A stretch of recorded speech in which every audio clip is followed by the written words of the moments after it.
की इस पत्रकार वार्ता का ये जो विषय है वो बताइए।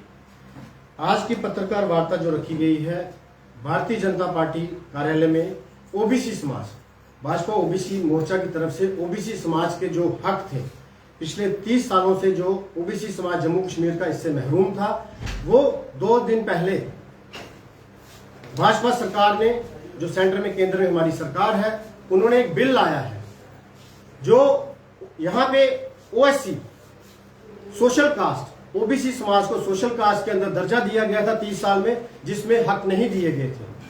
अब उनको ओएससी से ओबीसी में कन्वर्ट किया जाएगा और ओबीसी का दर्जा दिया जाएगा। और ये जो ओबीसी का दर्जा, ये एक गेटवे है। ओबीसी समाज जो जम्मू कश्मीर में है उनके लिए एक गेटवे है, एक दरवाजा जो खुलने वाला है। आने वाले समय में सेंटर की जितनी फैसिलिटीज है वो सब ओबीसी समाज को मिलने वाली है। इसके अंदर चाहे वो नौकरियों में हो, एडमिशंस में हो, और इसके साथ साथ आर्टिकल 243D6 और आर्टिकल 243T6 के अंदर जो प्रावधान रखा गया है उसमें panchayat election, local bodies, BDC, DDC, इसमें आने वाले समय में ओबीसी के अंदर उनको सीटें मिलेंगी, ओबीसी के लोगों को, जो पहले नहीं मिलती थी। और इसके साथ साथ मैं आपको बताना चाहता हूं कि 30 साल नेशनल कॉन्फ्रेंस ने जो ओबीसी समाज के लोगों के साथ भेदभाव किया, कश्मीर का पसमंदा समाज हो चाहे, उनको कभी उनकी बातें नहीं सुनी और ना उनके बारे में कभी सोचा। और आज भी पार्लियामेंट में वो इसका विरोध कर रहे हैं। मैं कड़े शब्दों में इनकी निंदा करता हूं। ये बड़ा गलत कर रहे हैं, इसका मुआवजा उनको भुगतना पड़ेगा। ओबीसी समाज उनको जवाब देगा। आने वाले इलेक्शन, जब भी इलेक्शन होते हैं, ओबीसी समाज नेशनल कॉन्फ्रेंस को जम्मू कश्मीर में खत्म करेगा। और ये मैं आपको बता देता हूं, उमर साहब आप भी सुन लो, फारूक अब्दुल्ला साहब, जो आपने भेदभाव किया है पहले, उसका हर्ष आपको भुगतना पड़ेगा। आने वाले समय में ओबीसी समाज इसका करारा जवाब देगा। पूरे देश में 27% ओबीसी का जी, जहाँ पे नहीं है, क्या कहेंगे? आपकी सरकार ही 9 साल आपने पूरे किए और ठीक चुनावों से पहले ये घोषणा की जा रही, क्या कहेंगे? देखिए, मेरा ये कहना है 27% पूरे हिंदुस्तान में है। यहाँ भी 27% सेंटर से आ रहा था, लेकिन वो जो शेयर था वो डाइवर्ट किया गया बड़ी चालाकी से नेशनल कॉन्फ्रेंस द्वारा। नहीं, आपकी 4-5 साल हो गए जहाँ पे एलजी प्रशासन है, तभी हो सकता था ना। मैं बता रहा हूँ, उसके लिए यहाँ पे कमीशन बनाया गया। कमीशन ने पहले अपनी रिपोर्ट दी, उसके बाद रिपोर्ट में कुछ कमियां, और जो दूसरे समाज थे उनके द्वारा कुछ और एप्लीकेशंस आई।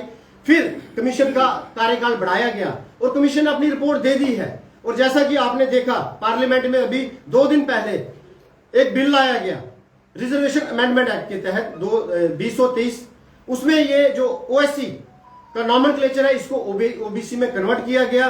और इससे जब ये कन्वर्ट हो जाएंगे, कुछ पहले जो कमीशन की रिपोर्ट आई है उसमें कुछ जातियां हैं इसमें ऐड होंगी और उसके बाद आरक्षण यहाँ पे लागू हो जाएगा। 9 साल बीत चुके हैं, 9 साल बड़ा कार्यकाल होता है, इसमें भी हो सकता था, क्या कहेंगे? देखिए, पहले हमारी यहाँ पे पीडीपी के साथ सरकार थी, उस वजह से यहाँ पे 370 का कुछ परेशानी थी। जैसे ही 370 टूटा, उसके साल के अंदर ही सरकार ने यहाँ पे कमीशन लागू किया। 5 साल हो चुके, एलजी प्रशासन सेंटर में आपकी सरकार है, क्यों नहीं हुआ? देखिए, उस काम हो रहा है। हमारी जो कमीशन है उसमें वक्त लगता है। जम्मू कश्मीर दूर दराज एरिया है, बड़े छोटे छोटे समाज हैं, बड़े गरीब तबके लोग हैं जो बाहर भी नहीं निकलते हैं, जो दिहाड़ी तक, सुबह दिहाड़ी लगाते हैं, शाम को खाते हैं। उन लोगों से भी अभी तक उनकी रिपोर्ट जो है, लोग बाहर नहीं आए, फिर भी जितना हो सके उन्होंने रिपोर्ट ये दी है। और रिपोर्ट का जो रिजल्ट है आगे, वो अब आया है पार्लियामेंट में। और आने वाले समय में ओबीसी समाज को उनके 2024 में इलेक्शन है, उससे पहले इस तरह की घोषणा करें, आपको लगता है ये भी वोट बैंक की राजनीति है? ऐसा कुछ नहीं है, उससे पहले हो जाएगी। मुझे लगता है शायद पंचायत इलेक्शन पहले आ रहे हैं, उससे पहले हो जाएगी। ये कोई राजनीति की बात नहीं है।